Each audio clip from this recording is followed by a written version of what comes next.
मी Noel सरांना विनंती करते की त्यांनी 2 शब्द बोलावे. आज आपण 19वा हा स्पर्धा दिन साजरा करीत आहोत आणि आपण एवढ्या मोठ्या संख्येने इथे आलात त्याबद्दल आपल्याला प्रथम मी धन्यवाद देतो. आज शिवजयंती देखील आहे. छत्रपती शिवाजी महाराज हे आपलं दैवत आहे. स्वातंत्र्याचा पहिला उद्गार जर महाराष्ट्रात आणि देशात कोणी काढला असेल तर तो छत्रपती शिवाजी महाराजांनीच काढला. आणि अशा छत्रपती शिवाजी महाराजांच्या जयंतीच्या दिवशी आपण हा इथे कार्यक्रम आयोजित करत आहोत. हे म्हणजे दुग्ध शर्करा योग आहे असं समजलं पाहिजे. आणि त्याच्यामध्ये तिसरा योग असा आहे की खुद्द बार काउन्सिलचे आपले उपाध्यक्ष उदय वारुंजीकर सर या कार्यक्रमाला उपस्थित आहेत. आणि मला वाटतं मैदानावरती आपला कार्यक्रमाची सुरुवात देखील नाणेफेक करून ते करणार आहे. आता उदय वारुंजीकर सरांच्या बद्दल मी काय सांगू, आपल्या सर्वांनाच ठाऊक आहे की उदय वारुंजीकर हे अतिशय प्रज्ञावंत असे वकील आहेत. आपल्या मुंबई उच्च न्यायालयात आणि सर्वोच्च न्यायालयामध्ये त्यांनी केलेल्या वकिलीचे किस्से सर्वदूर पसरलेले आहेत. मी नेहमी सांगतो की वसई आज जी आपल्याला हिरवी दिसते ते हिरवी असण्याचं श्रेय उदय वारुंजीकर सरांना जाते.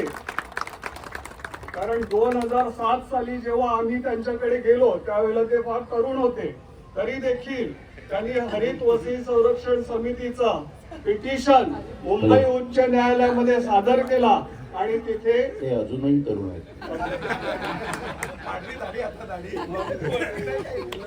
मनाने तर आपण फारच तरुण आहोत. तर ही ती एक आठवण मी सतत सांगतो की आज जे आपल्याला हरित वसईचं आता येताना सुद्धा ते म्हणाले की मुंबई आणि वसईमध्ये फार फरक आहे, वसई अजूनही हरित आहे. तर अशा प्रकारचं व्यक्तिमत्व आपल्याला लाभलेलं आहे. अतिशय उत्तम वक्ता आहेत.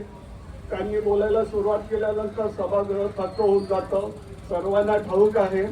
तसंच अत्यंत उत्तम असे ते लेखक देखील आहेत.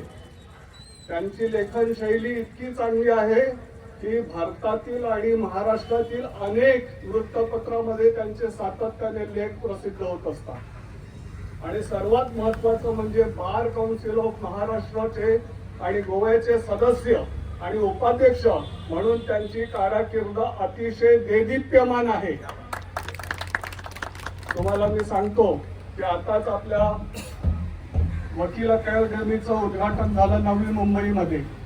आणि वकील अकादमी ही भारतातील पहिली वकील अकादमी की जिथे वकिलांचं प्रशिक्षण आठवडाभर महिनाभर देखील चालू राहणार आहे.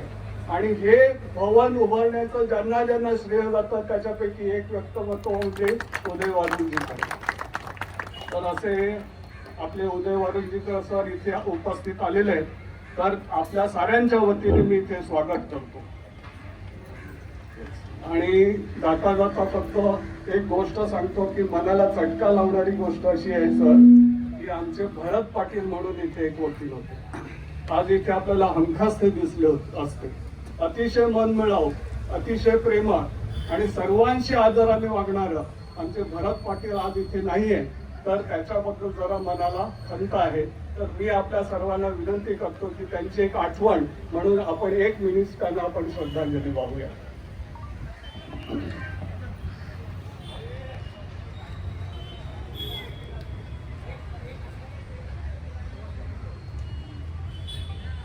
ओम शांती.